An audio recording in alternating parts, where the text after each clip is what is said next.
오늘의 헤드라인입니다. 국내 연구진이 옷처럼 가벼우면서도 필요할 때만 사용할 수 있는 웨어러블 로봇을 개발했습니다. 이 웨어러블 로봇은 무게가 1kg 수준이지만 최대 10kg의 무거운 물체까지 들어올릴 수 있습니다.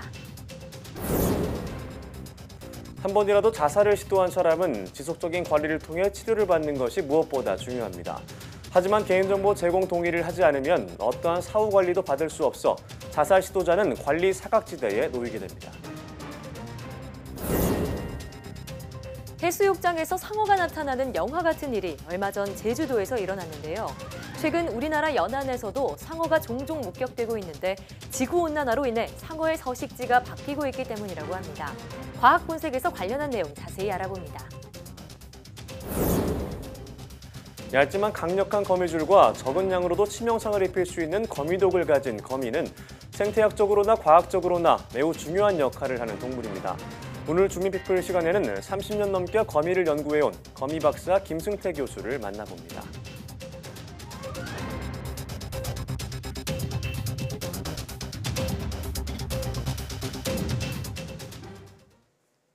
여러분 안녕하십니까? 사이언스 투데이입니다. 일상복처럼 편하게 입으면서 생활에 도움을 주는 웨어러블 로봇이 개발됐습니다. 기존 웨어러블 로봇보다 가볍고 필요할 때만 선택적으로 활용할 수 있어서 효율적이라는 평가를 받고 있습니다. 이정우 기자입니다. 웨어러블 로봇은 착용자의 보행 능력을 돕거나 무거운 물체를 운반할 수 있도록 기계적으로 힘을 더해주는 시스템입니다. 국내 연구진이 옷처럼 가볍고 돌돌 말 수 있으면서도 큰 힘을 낼 수 있는 의복형 웨어러블 로봇을 개발했습니다. 가볍고 큰 힘을 낼 수 있는 형상기억 합금을 적용해서 20g 정도 수준의 옷감형 유용 구동기를 1kg 수준의 웨어러블 로봇에 적용하였습니다. 연구팀은 형상기억 합금에 전류가 흐르면 수축하는 성질을 활용했습니다. 지름 0.5mm의 가는 형상기억 합금을 스프링 다발로 만들어 가볍고 근육처럼 수축하며 10kg까지 들어올릴 수 있는 장치를 개발했습니다.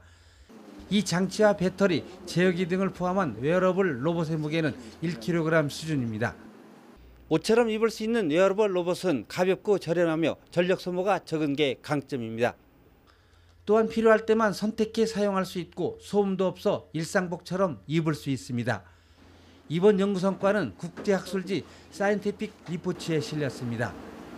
많은 근로자들이 반복적인 노동에 힘들어하고 있는데 저렴하고 가벼운 그리고 일상생활에서 아무런 번거로움이 없는 웨어러블 로봇으로 발전시켜서 그분들의 근골격계 질환이나 피로도를 낮추는 데 기여하도록 하겠습니다. 연구팀은 팔의 근력 보조를 넘어 어깨와 허리, 다리 등 온몸을 보조할 수 있는 웨어러블 로봇을 개발하기 위해 기술을 더 발전시킬 계획입니다. YTN 이정호입니다. 경찰이 붉은 수돗물 사태와 관련해 인천 상수도 사업본부와 정수장을 압수수색했습니다. 관련 서류와 CCTV 영상 등을 확보한 경찰은 이번 사태의 책임 소재를 가리는 데 수사력을 모으고 있습니다. 김태민 기자의 보도입니다. 인천 상수도 사업본부에서 수사관들이 잇따라 압수물 상자를 들고 나와 차량에 싣습니다. 비슷한 시각 인천 공촌 정수장에서도 압수수색이 진행됐습니다. 정수장 내부 CCTV 확보하신 겁니까? 네. 지난 5월부터 인천 시민들을 불안에 떨게 한 붉은 수돗물 사태를 두고 경찰이 본격 수사에 나선 겁니다. 피해 지역 주민들이 박남춘 인천시장과 김모 전 수도사업본부장을 직무유기 혐의로 고발한 지 3주 만입니다. 이 사태를 시발케 한 원인자와 안일한 대응으로 시민들의 분노를 촉발케 한 책임자를 뚜렷하게 밝혀 엄정하게 처벌하기를 바랍니다. 앞서 조사를 맡은 환경부는 이번 사태의 원인이 100% 인재라고 결론 내렸습니다. 피해 지역 정수장의 수돗물 공급 방식을 무리하게 바꾸면서 절차를 제대로 지키지 않았고 수질 측정마저 제때 이루어지지 않아 사태가 장기화했다고 지적했습니다. 갑자기 이렇게 3배 정도 증가하면은 그 수질에 이상이 있다는 신호기 때문에 바로 현장 점검을 들어가고 물 흐름을 차단한다든가 이런 조치를 했었어야 된다, 이런 얘기입니다. 이에 따라 경찰은 당시 고의적인 은폐나 알려지지 않은 과실이 있는지 확인하기 위해 작업 일지와 현장 CCTV를 분석하고 있습니다. 또 상수도 사업본부 관계자들을 상대로 소환 조사에 들어갈 방침입니다. YTN 김태민입니다. 경남 창원보건소는 창원에 있는 산후조리원에서 신생아 6명이 이달 초 급성 호흡기 감염증인 파라인플루엔자 바이러스에 감염돼 치료받고 있다고 밝혔습니다. 파라인플루엔자 바이러스는 영유아나 어린이에게 호흡기 질환을 일으키며 열과 함께 코감기와 인후염 등의 증상을 보입니다. 창원시 보건소는 바이러스 잠복기가 끝나는 오는 13일까지 해당 조리원을 폐쇄했습니다. 보건소 관계자는 성인은 감기처럼 앓고 지날 수 있지만 신생아들은 면역력이 떨어져 치료가 필요하다며 약 등으로 완치할 수 있어 심각한 바이러스는 아니라고 설명했습니다. 택시 이용자들의 자발적인 의사에 따라 택시 동승을 연결하는 앱 서비스 등이 ICT 규제 샌드박스에 선정됐습니다. 과학기술정보통신부는 제4차 신기술 서비스 심의위원회를 열고 앱 기반 자발적 택시 동승 중개 서비스 등 4건을 규제 샌드박스로 승인했다고 밝혔습니다. 심의위는 앱 기반 택시 동승 중개 서비스에 대해 심야 시간 승차난 해소 취지에 맞게 출발지를 서울 강남과 서초, 종로와 중구 등 특정 지역으로 한정하고 서울시 택시로 제한했다고 설명했습니다. 특히 이번 결정은 승객의 자발적인 의사에 따른 것으로 기사가 임의로 승객을 합승시켜 요금을 각각 받는 불법적 택시 합승을 허용하는 것은 아니라는 점을 분명히 했습니다. 그럼 이어서 유영민 과학기술정보통신부 장관의 말을 직접 들어보시겠습니다.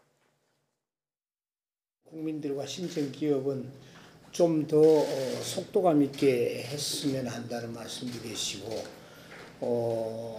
여러 가지 이 지정 요건이 아직도 좀 까다롭고 여전히 좀 보수적이다 하는 아쉬움의 그런 목소리가 있는 것도 사실입니다.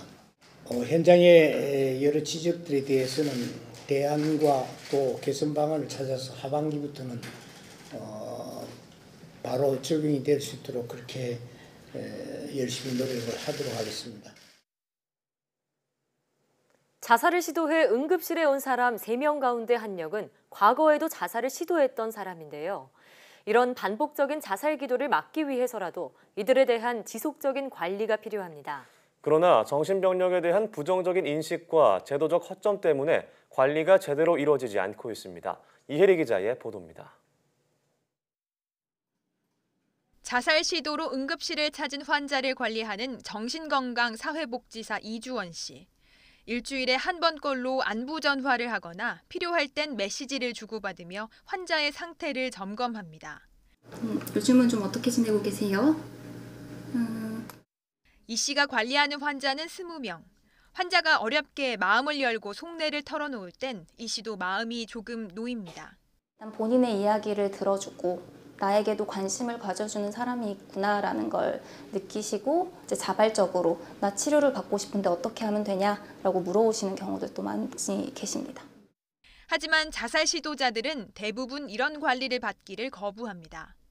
서비스를 받으려면 개인정보 제공에 동의를 해야 하는데 혹시라도 정신병력 기록이 남을 수 있다는 잘못된 우려 때문입니다. 결국 환자 스스로 치료를 받겠다고 병원을 찾지 않는 이상 그 어떤 관리도 받을 수 없게 되는 겁니다.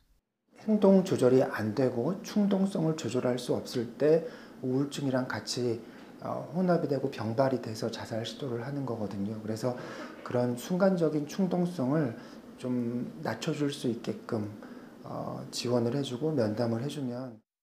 올 한 해 자살 시도자 관리에 투입된 정부 예산은 63억 원. 이 또한 턱없이 부족하다는 지적이 많습니다. 현실에 맞는 정책 개선과 지원이 없는 한 세계 최고 수준의 자살률 국가라는 오명을 벗기는 힘들어 보입니다. YTN 사이언스 이혜리입니다.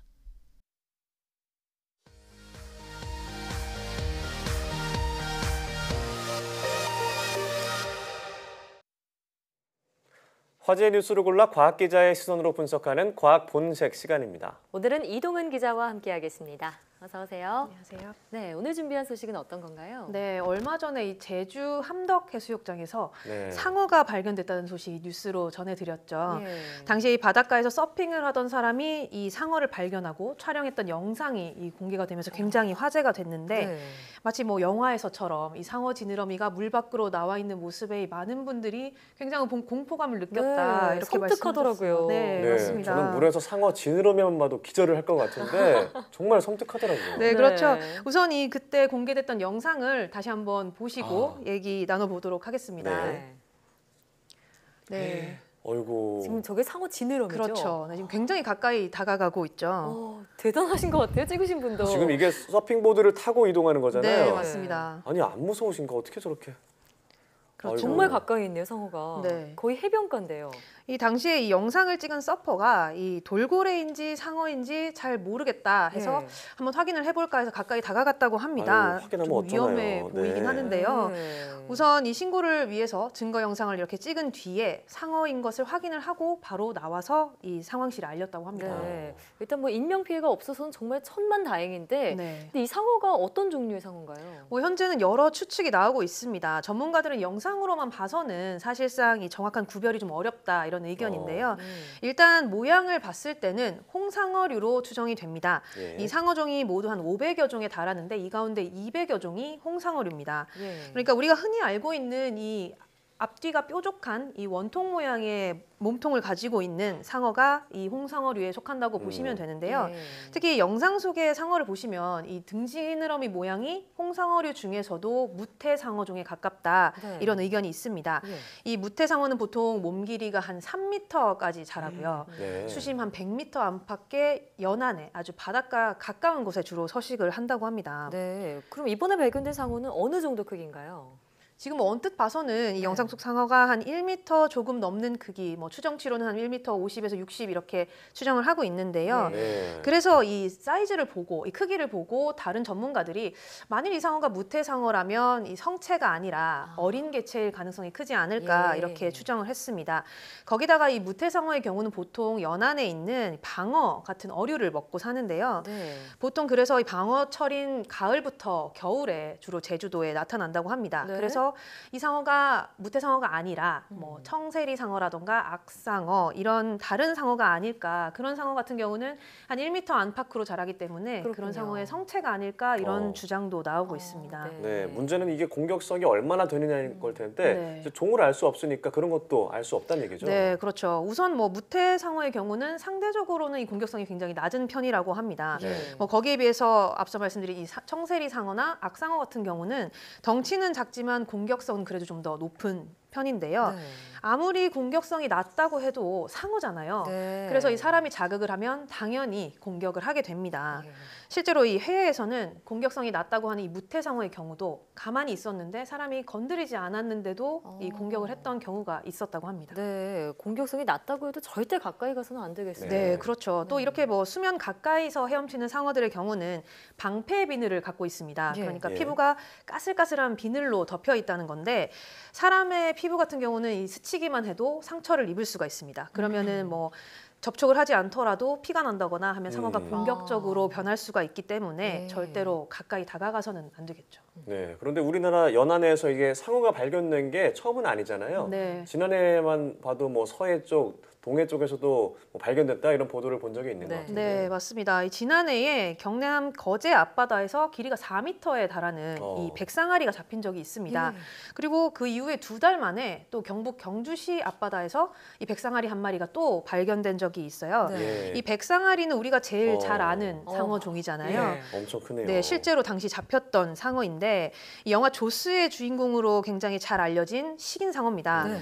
워낙에 이 공격성이 강하기 때문에 관광객은 물론이고 이 어민들에게도 공포의 대상이 되고 있습니다. 네. 실제로 우리나라 연안에 한 40여 종의 상어가 사는 것으로 알려져 있는데요. 네. 앞서 언급한 무태상어도 원래는 이 흔히 발견되는 종 가운데 하나라고 합니다. 네. 문제는 이제 이런 상어로 인해서 뭐 단순히 그냥 상어가 발견되는 것뿐만 아니라 인명 피해가 발생하는 게 이제 문제가 되는 건데 지금까지 우리나라에서는 이 상어로 인한 사망 사고가 모두 6건이 있었습니다. 이 가운데 이 관광객이 공격을 당한 경우는 1건인데요. 네. 1959년에 대천 해수욕장에서 이 관광객이 공격을 당했습니다. 좀 옛날이네요. 그렇죠. 네. 예. 당시에 한 대학생이 물놀이 도중에 상어에 물려서 과다출혈로 사망한 적이 있고요. 예. 나머지는 모두 이 어민들이 작업 중에 이 피해를 입은 경우입니다. 보통은 이 키조개나 전복을 채취하던 중에 이 물속에서 시야가 보이지 않을 때 이 상어의 공격을 받는 경우가 많다고 합니다. 네. 뭐 다행히 상어의 공격이 그렇게 생각했던 것보다 많지는 않은데요. 네. 자, 그런데 문제는요. 앞으로 상어 출몰이 더 잦아질 수도 있다고요. 맞습니다. 네, 지구 온난화가 진행이 되면서 이 상어의 서식지도 영향을 받은 것으로 추정이 되고 있는데 예. 상어가 난류성이기 때문에 우리나라 연안의 수온이 올라가면 이제 더 자주 발견이 되는 겁니다. 이 지금 실제로 상어가 발견되는 시기도 좀 더 빨라지고 있고요. 예. 이 횟수도 점점 늘어나고 있는데요. 보통 상어가 이 5월쯤부터 이 남쪽에서 서해안 쪽으로 이동을 합니다. 네. 이때 이 남쪽에서 올라오는 난류와 북쪽의 한류가 만나면서 서해안의 먹잇감이 풍부해지기 때문인데요.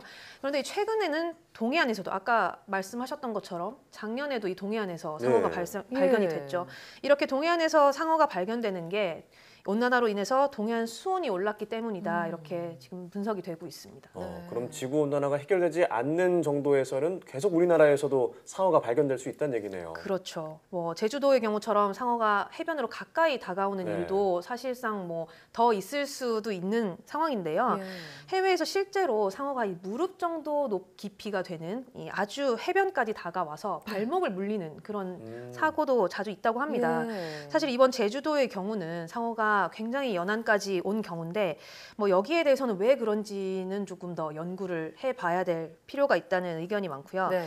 일부에서는 이 제주도 앞바다에 사는 남방 큰돌고래가 이 원래는 상어가 해변으로 다가오지 못하도록 하는 방어벽 역할을 해줬다고 해요. 네. 그런데 이 남방 큰돌고래의 서식 환경이 변하지 않았나. 그래서 여기에 어떤 빈틈이 생기면서 상어가 어쩌다 보니 이제 연안까지 흘러 들어온 게 예. 아닌가 이렇게 추정을 하고 있습니다. 여러 가지 분석이 나오고 있는데 네. 자, 그런데 이제 본격적인 피서철이잖아요. 그렇죠. 만약에 상어를 만나게 되면 어떻게 해야 하나요? 뭐 일단은 빨리 물 밖으로 나가셔야 네. 됩니다. 네, 도망을 무조건 가야 됩니다. 나가야죠. 네. 그렇다고 해서 놀라서 소리를 지른다거나 혹시 상어를 자극할 수 있는 행동을 하면 언제든지 상어가 공격을 할 수 있겠죠. 예. 그래서 침착하게 일단은 좀 거리를 멀리 띄우신 다음에 멀리 떨어져서 물 밖이라든가 뭐 배 위라든가 이렇게 이동을 하셔야 되고요. 네.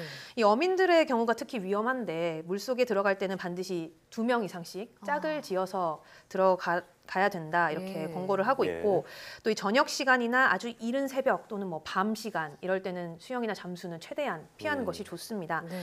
뭐 앞서 말씀드린 대로 이 상어가 날카로운 이빨도 갖고 있지만 피부가 아주 거칠거든요. 방패 비늘이요. 그렇죠. 네. 그래서 만일 그물에 걸려 죽은 상어를 발견한다고 해도 함부로 만지시거나 하면 안 될 것 같고요. 주의를 기울여서 다루셔야 될 것 같습니다. 네. 그럼 뭔가 이제 기술적으로 상어를 미리 차단하는 방법이 있다면 어떤 게 있나요? 네, 뭐 이번에 이 제주도에 상어가 출몰하면서 제주도에서는 해수욕장에 상어 퇴치기를 설치를 하겠다 퇴치기? 이렇게 네. 밝혔는데 이 상어 퇴치기가 그 상어가 감지할 수 있는 아주 미세한 전류를 흘려보낸 기기입니다. 그럼 이 상어가 이 전류를 느끼고서 더 이상 가까이 다가오지 않는다고 하는데요. 네.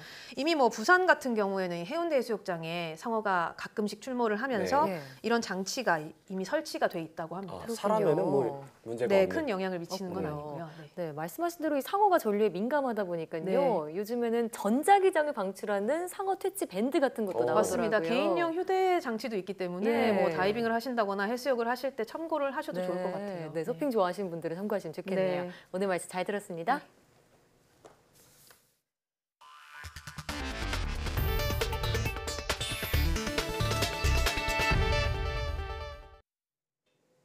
앞으로는 환경영향평가사 자격증을 빌린 사람과 알선 행위를 한 사람도 자격증을 빌려준 사람과 같은 처벌을 받게 됩니다. 환경부는 이런 내용을 포함한 환경영향평가 법과 하위법령 개정안을 다음 달 20일까지 41일 동안 입법 예고한다고 밝혔습니다. 지금까지는 자격증을 빌려준 사람만 1년 이하 징역 또는 1,000만 원 이하의 벌금 처벌을 받았습니다. 개정안은 또 현재 환경영향평가사가 236명으로 절대 부족한 현실을 감안해 환경영향평가 업체의 환경영향평가사 의무 고용 시기를 기존 내년 1월 1일에서 2022년 7월 1일로 유예했습니다. 제약사인 메디톡스가 보톡스 제제 메디톡신을 허가 전에 불법 유통하고 생산 시에 멸균 작업을 시행하지 않았다는 의혹에 대해 식품의약품안전처가 조사를 벌이고 있습니다. 메디톡신은 메디톡스가 2006년 3월 국산 첫 보톡스 제제로 식약처로부터 허가를 받은 제품입니다. 그런데 식약처 허가 전에 임상시험과 별개로 샘플 형태의 의약품이 유통돼 일부 시술도 이뤄졌다는 의혹이 국민권익위에 접수돼 식약처가 조사를 벌이고 있습니다. 이에 대해 메디톡스 관계자는 당시 국내 업체로는 첫 보톡스 제제 개발이어서 회사도 확신이 필요했다며 회사가 직접 투여할 수 없으니 일부 병원에 샘플을 납품하고 병원 직원들에 맡겼던 것으로 안다고 밝혔습니다. 식약처는 유사한 의혹이 이미 지난 5월에 제기돼 조사를 벌인 결과 특별한 협의점을 찾지 못했다며 국민권익위로 제보가 추가로 접수돼 또다시 조사를 벌이고 있다고 밝혔습니다. 요즘 인천 앞바다에서는 수산자원을 확대하고 어업소득을 늘리기 위한 취어 방류가 한창입니다. 특히 주꾸미와 갑오징어 등은 방류 1년 후면 어획이 가능해 어민들의 기대도 큽니다. 이기정 기자가 다녀왔습니다. 인천 영종도 앞바다를 내달린 어장관리선.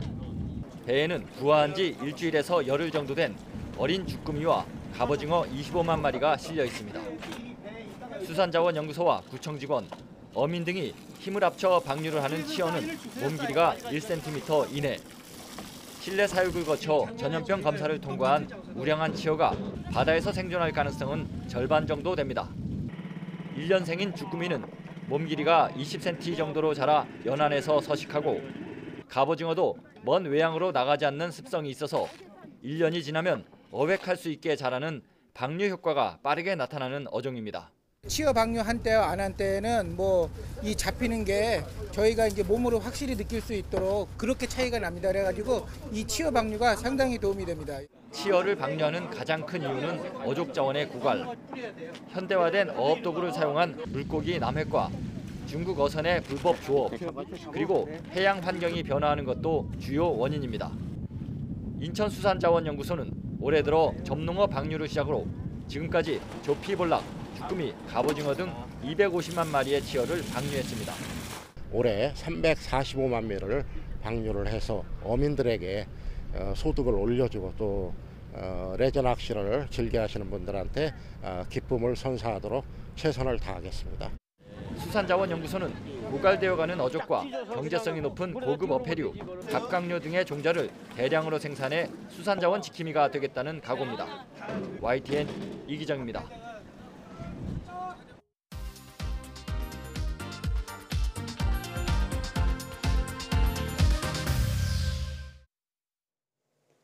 거미하면 어떤 게 떠오르시나요? 스파이더맨처럼 친근하게 느끼는 분도 있겠지만 대부분은 징그럽다거나 무섭다는 생각이 들 텐데요. 하지만 거미는 생태학적으로 매우 중요한 역할을 하고 있습니다. 네, 오늘 주민피플에서는 건국대학교 생명환경연구소 김승태 교수와 함께 얘기 나눠보겠습니다. 어서 오세요. 예, 안녕하세요. 반갑습니다. 네, 반갑습니다. 네. 자, 교수님께서는 30년 가까이, 30년 넘게 또 거미를 연구해 오신 거미 전문가로 알려져 있는데요. 네. 제가 알기로는 국내에 거미만 연구하는 분들이 그렇게 많지는 않다고 들었어요. 주로 거미에 대해서 어떤 연구를 하고 계신가요? 예, 거미류는 생태계를 구성하는 중요한 동물로서 전 세계적으로는 약 5만 종, 국내에는 약 800종 정도가 서식하는 것으로 알려져 있습니다. 네. 이들은 일반 생태계, 우리가 말하는 자연 생태계에서는 육식성 포식자의 지위를 가지고 있고 농업 생태계에서는 농업 해충을 효과적으로 방지하는 천적의 지위를 가지고 있는 생태학적으로 매우 중요한 생물입니다. 또한 거미가 생산하는 거미줄이나 거미독과 같은 생리활성 물질은 다른 분야, 즉 농학이나 의학 등에서 활용되는 중요한 재료를 제공하고 있고요.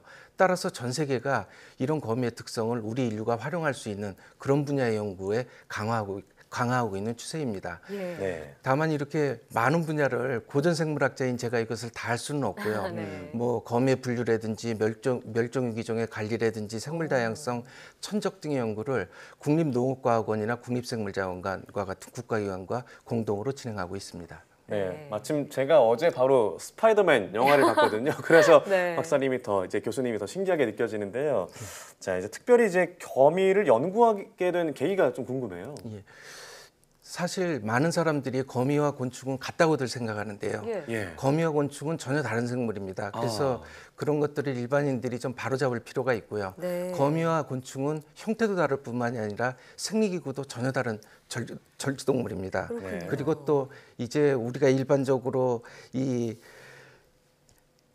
어렸을 때 거미를 많이 보고 성장을 합니다. 저도 어릴 적에는 거미를 되게 무서워했어요. 그래요? 그러다 보니까 먼 훗날 제가 거미를 전공하리라고는 생각을 못했는데요. 대학원에 진학했을 때 저희 지도 교수님이 국내에 거미 연구를 한 학자들이 거의 없다. 그러니까 너는 거미를 해라.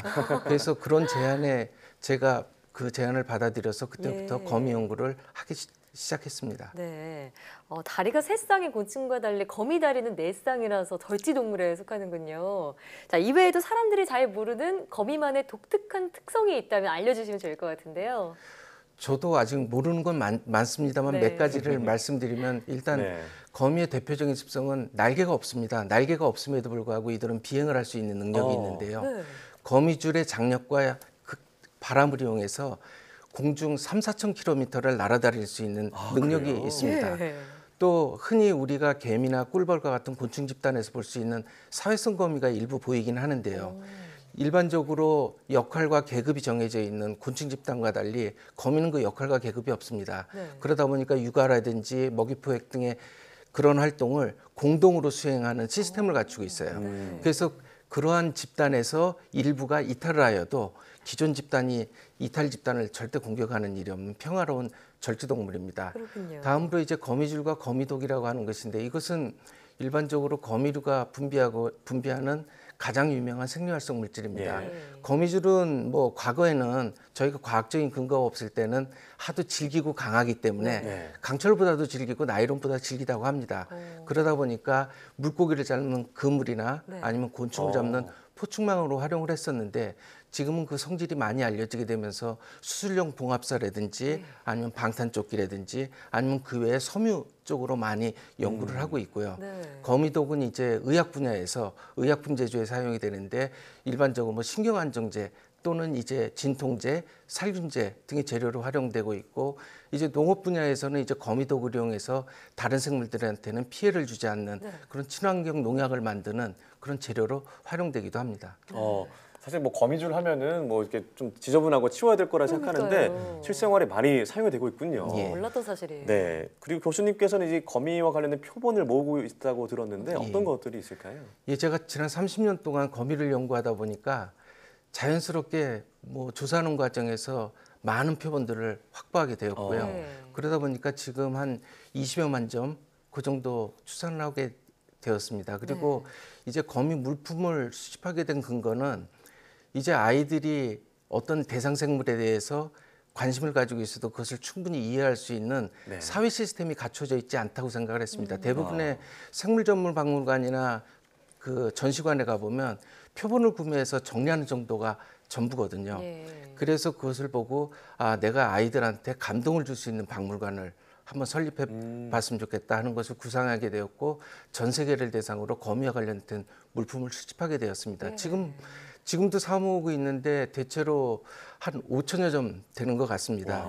그래서 먼 훗날 제가 수집한 그 표본들과 이러한 물품들이 함께 어우러져서 전혀 새로운 형태의 박물관을 개관하고 그것이 아이들에게 큰 교육적 효과를 갖기를 희망합니다. 네, 지금까지 사모은 거미 표본이 약 5천여 면이나 된다라고 하셨는데 표본은 보통 어떤 식으로 만들게 되나요? 표본은 일반적으로 지금 여기 보여드리는 것이 저 그동안 참고 있었어요. 너무 무서운데 건조 표본입니다. 우리가 곤충 표본을 만들 때 흔히 볼 수 있는 것들이죠. 그런데 거미는 곤충과 달리 이 몸의 골격이나 피부를 이루는 키틴이라고 하는 물질이 잘 발달이 되어 있질 않아요. 그러다 보니까 건조에 매우 약합니다. 그래서 이런 것들은 이런 건조 표본을 만들면 학술적으로 전혀 가치가 없게 건조돼 버려요. 위축이 되게요. 그래서 모든 거미 표본은 이렇게 100% 알코올에 수정하게 되는 액진 표본을 만들게 됩니다. 알코올에 수정한 거군요. 그래서 이런 식으로 이제 표본을 만드는 거고 이렇게 큰 거는 물론 우리나라는 없습니다. 이것도 마찬가지고. 참 사실 좀 무서운데도 옆에 두고 방송하겠습니다. 자, 그런데 이제 교수님께서 가장 이제 애착이 가거나 좀 생각나는 그 거미 종류가 있다면 어떤 게 있을까요? 사실 생물학자들은 자신이 전공하고 있는 모든 종에 애착을 갖게 되지만 뭐 저는 특별히 국내에 이미 오래전부터 서식한다고 알려져 있었는데 제가 채집하지 못했던 종을 만나거나 그렇지 않으면 멸종위기종 내지는 희귀종을 만났을 때 아주 기분이 좋습니다. 그리고 일부 특이한 종을 말씀을 드리게 되면 이제 우리나라에 서식하긴 하지만 매우 희귀한데 6뿔 가시거미가 있습니다. 이 거미는 사냥법이 매우 유명한데요. 이 종은 먹이를 잡을 때 거미줄 끝에 점액방울을 붙여서 카우보이가 소를 잡을 때 동아줄을 휘두르듯이 그렇게 거미줄을 빙글빙글 돌려 나방이 나타나면 그것을 던져서 나방을 잡습니다. 거미줄을 던져서 먹이를 잡는다고요? 성공률이 매우 높습니다. 네. 또 물거미는 전 세계를 통틀어서 물속에서 평생을 사는 유일한 거미입니다. 네. 배에 공기방울을 달고 생활하는 것이 특징인데 이 공기방울이 물속에서 호흡을 하게 되는 산소통 역할을 하게 됩니다. 이 물거미는 국내에서 멸종위기 야생생물 2급으로 지정되어 있습니다. 그리고 또 마지막으로 주홍거미는 우리나라뿐 아니라 외국에서도 가장 예쁜 종류에 속합니다. 진짜 예쁘네요. 예, 주로 부드러운 땅에 굴을 파고 사는데 세계적으로도 뭐 얼마 되지 않는 사회성 거미입니다. 매우 희귀하고 우리나라에서는 개체수가 감소하는 추세에 있습니다. 그래서 국가에서도 이를 관찰종으로 지정하여 지속적인 모니터링을 실시하고 있습니다. 네, 그럼 이제 마지막으로 그 거미 연구를 하시면서 가장 보람이 될 때는 언제고 또 앞으로 계획이 있다면 또 어떤 게 있을까요? 예, 사실 국내에는 아까 말씀드렸듯이 거미를 연구하는 학자들이 많지 않습니다. 그러다 보니까 선진 외국처럼 거미 연구를 체계적이나 포괄적으로 할 수 있는 게 아니라 단편적인 연구만 해야 되고 그러다 보니 발전 속도도 상당히 늦습니다. 다행히 최근에는 일반인들의 거미에 대한 인식도 많이 좋아지고 있고요. 국가기관에서도 이제 거미에 대한 중요성을 인정해서 과거에 비해서 많은 연구비를 지원하고 있습니다. 그러는 과정에서 물질을 연구하는 과학자들과 함께 포괄적인 연구를 시작하는데 큰 보람을 느끼고요. 또 그 과정에서 약 50여 종의 신종과 미기록종을 발견했다는 데 대해서 큰 자부심을 느끼고 있습니다. 자, 그리고 앞으로 또 거미 연구 계획은 어떻게 갖고 계신가요? 예, 거미 연구 계획은 지금까지 연구한 것을 사실 완성한다는 건 어렵고요. 그것을 후학들과 확산하는 데 노력을 해야 될 거라고 생각을 합니다. 어느 날 이제 후학들을 위해서 큰 자료집을 하나 내는 것이 제 욕심이고요.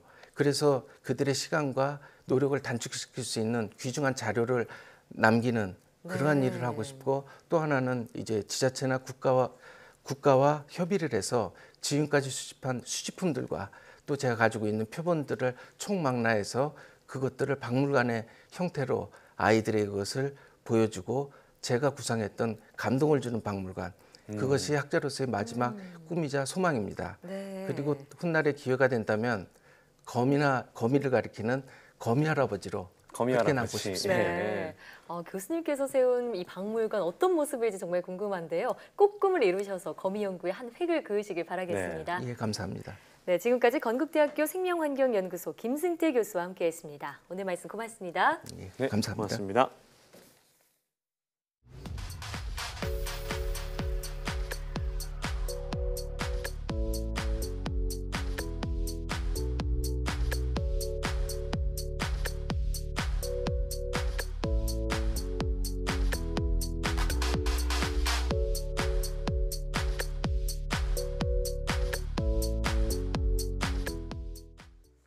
스파이더맨처럼 특정 거미에 물리면 유전자가 변할 수 있을까요?